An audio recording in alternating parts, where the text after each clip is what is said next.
Vamos agora fazer uma introdução rápida à representação de sombras. E para isso vamos falar aqui sobre a sombra de um ponto num dos planos de projeção.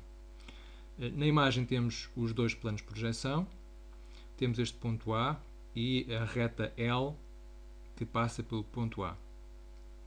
Para encontrar então a sombra do ponto A num dos planos de projeção, procedemos do seguinte modo.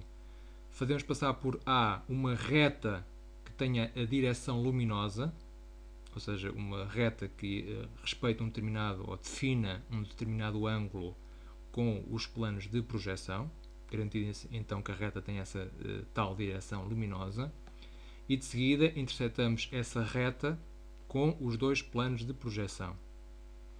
E entendendo que a reta segue um determinado sentido, neste caso do ponto para os planos de projeção, significa que a reta que passa pelo ponto A irá interceptar de seguida os dois planos, mas numa determinada ordem.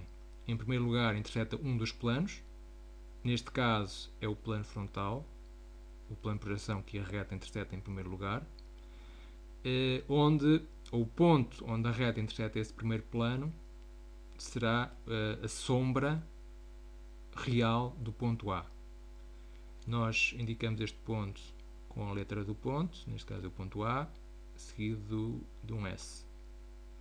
Correto? Portanto, este é o ponto que corresponde à sombra real do ponto A. Se seguirmos a reta L até interceptar o segundo plano de projeção, que neste caso é o plano horizontal de projeção, aí irá surgir um segundo ponto. Este será a sombra virtual do ponto A, que indicamos então por AV. A sombra virtual mais não é do que a sombra do ponto A se não existisse o plano frontal de projeção.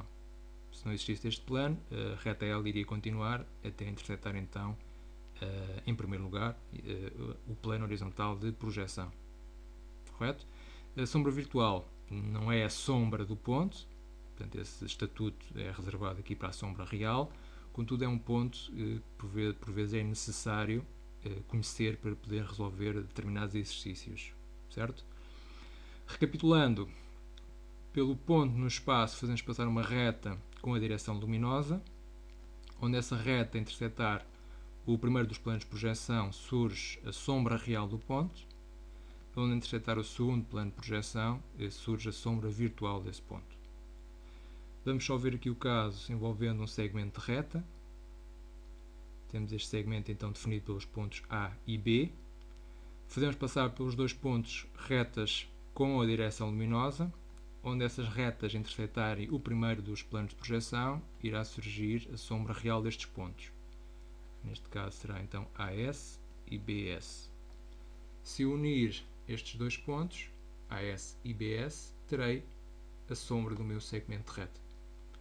Notar que eu aqui não identifiquei, mas não foi preciso, os pontos de sombra virtual.